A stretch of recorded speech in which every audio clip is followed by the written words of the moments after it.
দরকার নেই। আমরা সবাই সাপোর্টার ভারতীয় জনতা পার্টি, সবাই সাপোর্টার মোদীজির, অমিতজি এবং শুভেন্দুদা। আমরা জানি ভালো কাজ। ওরে পাল্টিবাজ, দিদি নাম্বার 1 থেকে বাদ পড়াতে রচনা ব্যানার্জির মাথার তার ছিঁড়ে গেছে। ওরা সবাই নাকি এখন ভারতীয় জনতা পার্টি। তাহলে আমরা কি? না মানে আমরা এত কষ্ট করে বিজেপিকে জিতালাম, আর ইন্দ্রা দিদিকে ভোট দিয়ে এখন বলছে আমরা নাকি ভারতীয় জনতা পার্টি। মানে সেই অভিনয় না, অভিনয় মাইরি আপনার একদম সেরা। মানে এতদিন এই জনতা পার্টি কোথায় ছিল? দিদি চটি চেটে চেটে তো একেবারে পরিষ্কার করে দিয়েছিলেন। এখন তো দেখে দিদির চটিটার কিছু নেই, ওই এমনি বিজেপির গুণগান করতে শুরু করে দিয়েছেন, তাই না? আপনাদেরও বরিহারি লজ্জা শরম কিচ্ছু নেই, তাই তো? ভাল লাগে না কে শুভেন্দু অধিকারী কে বলতো? এরকম সুন্দর পবিত্র জায়গায় আমি ওনার নাম নিয়ে জায়গাটাকে অপবিত্র করতে চাই না। ওরে পাল্টিবাজ, লাগাও ঢুকে না দেয়, মাথা নিচু হবে না। ওয়াশিং মেশিনে ঢুকে গেছে অনেকে, কি লাগে সেটিং করতে, মিটিং করতে, ফিক্স করতে, বেটিং করতে কি লাগে? আমাদের প্রাইম মিনিস্টার সবার সঙ্গে খুব ভালোভাবে কথা বলেছেন এবং প্রত্যেকের সঙ্গে গল্প করেছেন চায়ের জায়গায় বসে, এবং প্রত্যেককে বলেছে যে আপনাদের কন্ট্রিবিউশন চাই এবং আপনারা আপনাদের যে উন্নয়নের কথা ভাবছেন কিভাবে করছেন, তাতে আমাদের সব এমপিরাই ছিল এবং নাড্ডাজি ছিল, নিতিন নবীনজি ছিল। খুব ভালো। मोदी जी तुम तो धोखेबाज हो, वादा करके भूल जाते हो।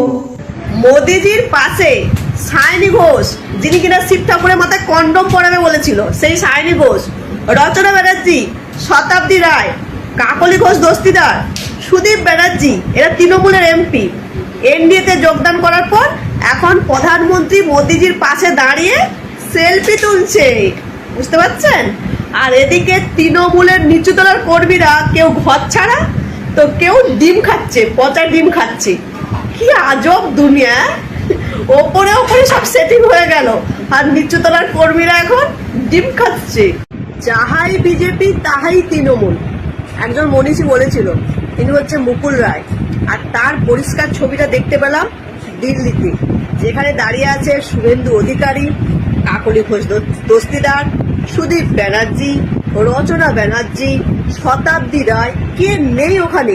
আপনি বুঝতেই পারবেন না যে এটা বিজেপি না তৃণমূল। সত্যি চোখ জুড়িয়ে গেল।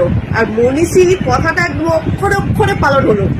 সত্যি কারা যে কাকে আটকানোর জন্য ভোট দিয়েছিল সেটাই হচ্ছে সত্যি কথা। মানে কেউ চেয়েছিল বিজেপি জিতুক, আবার কেউ চেয়েছিল তৃণমূল জিতুক, কিন্তু সব তো গুলিয়ে গেছে। যাহাই বিজেপি তাহাই তৃণমূল। 20% ইথানল আর 80% পেট্রোল দিয়ে যেমন গাড়ি চলছে, ঠিক তেমনি 40% তৃণমূল আর 60% বিজেপি দিয়ে দল চলছে। বিশ্বাস হচ্ছে না? গালি দিতে ইচ্ছে করছে। আরে ভাই, দিল্লিতে যে সেলফিটা যেখানে শুভেন্দু অধিকারীর পাশে, এরা কারা?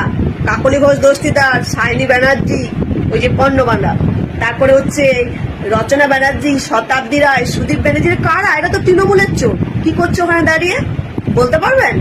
এটাই হচ্ছে ব্যাপার। 40% তৃণমূল আর 60% বিজেপি দিয়ে দল চলছে। আর মানুষদের পুরো টুপি পরিয়ে দিয়েছে। কেমন লাগলো টুপি পরতে?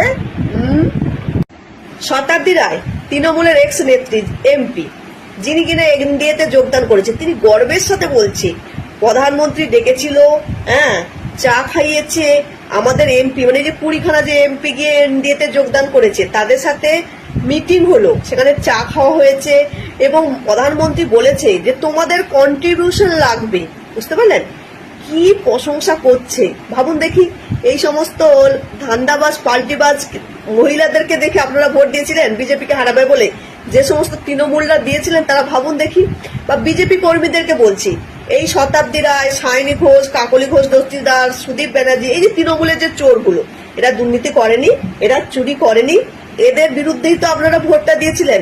এখন তো পুরো আমেদিতে মিশে গেছে আর আপনারা তো আটটি হয়ে গড়াগড়ি করছেন। এই তৃণমূলের চোরদেরকে বলতে হবে, স্যার, ম্যাডাম, কি বলবেন? নিচের ছবিটা ভালো করে দেখে নাও। আমি বুঝতে পারছি না এটা আদৌ বিজেপি তো নাকি টিএমসি, বুঝতে পারছি না। এখন আমি 100% শিওর হয়ে গেছি ভাই, পিসির সাথে অন্যায় করা হয়েছে। পিসির সাথে সবাই মিলে পলিটিক্স করে পিসিকে সরানো হয়েছে। ভাই পিসি আমাদের জন্য, আমি সিরিয়াসলি কথাটা আমি মন থেকে বলছি, পিসি আমাদের জন্য অনেক অনেক ভালো কাজও করেছে। আর কিছু জিনিস আছে যেগুলো একটু খারাপ লেগেছে, বাট আমি বলবো পিসিকে শুধুমাত্র সরানোর পিছনে এই যে আশেপাশে যে লোকগুলো রয়েছে না, মাননীয় মুখ্যমন্ত্রীকে বাদ দাও, ওনাকে আমি বাদ দিয়েই বলি।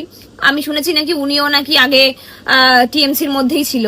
তো কথাটা এরকম না, কথাটা হচ্ছে যে আমি পাশে যে লোকগুলোকে দেখছি আমি দেখে অবাক হয়ে যাচ্ছি, এরা সবকটা টিএমসির মধ্যে ছিল, সবকটা কিভাবে পাল্টি মেরে বিজেপির মধ্যে সব ঢুকে গেছে। মানে পিসি এবার তো দেখো, তোমাকে হারানোর পিছনে সব থেকে বড় হাত তোমার দলেরই ছিল। পিসি তোমার 1500 টাকাও পাইলাম না, আর এর তো এমনি আমি পাবো না, আমার বড় এখন আপাতত গাড়ি কিনে ফেলছে, তাই অন্নপূর্ণার টাকাটাও আমি পাচ্ছি না। তো মাননীয় শুভেন্দু অধিকারীর কাছে আমি, মুখ্যমন্ত্রীর কাছে আমি একটাই আবেদন করছি, যাই হোক আমার উচ্চারণ একটু ভুল হয় কারণ আমি উচ্চারণ অনেক জায়গায় ভুল করে ফেলি। তো আপনি না অন্নপূর্ণার টাকাটা হচ্ছে, অন্নপূর্ণা না সরি লক্ষ্মীর ভান্ডারের টাকাটা যদি একটু লেটও হয় তাও আপনি দেবেন, হ্যাঁ, কারণ অনেক অনেক গরিব মানুষরা এই টাকার পর ডিপেন্ড করেই বেঁচে রয়েছে। একটা ঠাকুমা অন ক্যামেরার সামনে এসে কিভাবে মানে এই বয়সে এসে উনি কান্নাকাটি করছে, মানে এই টাকাটার পর ডিপেন্ড করে না অনেক সংসার চলে, যতটুকু আমি দেখেছি। আমরা তো হচ্ছে অনেকটা গ্রামের দিকে বসবাস করি, তো এই টাকার পরে না অনেক কিছু চলে।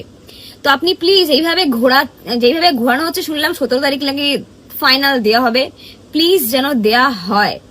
মানে আপনার মানে এতগুলো লোক অ্যাড হয়েছে তো দেখে না হেভি ভয় লাগছে, মানে সব তো হচ্ছে পাল্টিবাজ মানুষ, তো তারপরে দেখা যাবে অন্য লক্ষ্মীর ভান্ডারটাও কেমন জানি কি হয়ে যাবে। বাংলার সেই ধোকেবাজ এমপি এমএলএ রা পড়েছে ফাপড়ে, না ঘাটকা না ঘাটকা, ছেড়ে দে মা কেঁদে বাঁচির অবস্থা এদের। আইনের প্যাচে এমন করে পেঁচিয়ে গেছে, সেই জট আর কিছুতেই ছাড়াতে পারছে না। মানে না লোকসভা না বিধানসভায় কোথাও এরা কোনো মান্যতা পাচ্ছে না, কোনো স্পিকার এদের কেউ কিচ্ছু করতে পারছে না। মানে এর কাছে দৌড়চ্ছে, মিটিং হচ্ছে, এর কাছে মানে প্রধানমন্ত্রী, স্বরাষ্ট্রমন্ত্রী, মুখ্যমন্ত্রী, কালকে তো আমার মুখ্যমন্ত্রী উড়ে চলে গিয়েছিলেন দিল্লিতে, এই আমাদের বাংলার গদ্দার সাংসদদের সঙ্গে বসে মিটিং করে এসেছে। সেখানে নাকি কুইন্টাল ব্যানার্জি বলছে আমরা এবারে যা দারুণ কাজ করবো, মানে কুইন্টাল কাজ করবেন ওনার এলাকায়, এমন কাজ করবে সবকিছু একবার চারিদিকে ধোঁয়াময় হয়ে যাবে, কিছু দেখা যাবে না চোখে। এদের সত্যি বাবা, এরা তো মমতা ব্যানার্জির সঙ্গে গদ্দারি করেনি, এরা গদ্দারি করেছে নিজের এলাকার মানুষজনের সঙ্গে। যারা এদের ভোট দিয়ে জিতিয়েছিল তারা তো মমতা ব্যানার্জির মুখটা দেখে ভোট দিয়েছিল, এদের থরে ভোট দিয়েছে। এরা জনগণের সঙ্গে যে বিশ্বাসঘাতকতা করেছে তার ফল তো এদের পেতেই হবে। শতাব্দী রায় তো একবার ওর এলাকায় গিয়েছিল, সেখানে তো ওর গাড়ির পেছন লোকে মানে ডিম নিয়ে দৌড়েছে, ওকে ডিম মারবে বলে শতাব্দীকে। মানে লোকজন এখানে রেডি হয়ে বসে রয়েছে, ভয়ে পশ্চিমবঙ্গে মার খাবার ভয়ে পা রাখতে পারছে না, দিল্লিতে সব বসে আছে। কি অবস্থা! আইন কি অতই সোজা? রাতারাতি আবার আমরা এনসিপিআই না কি একটা দল, মানে নিজেরাই কিন্তু এই দলের ফুল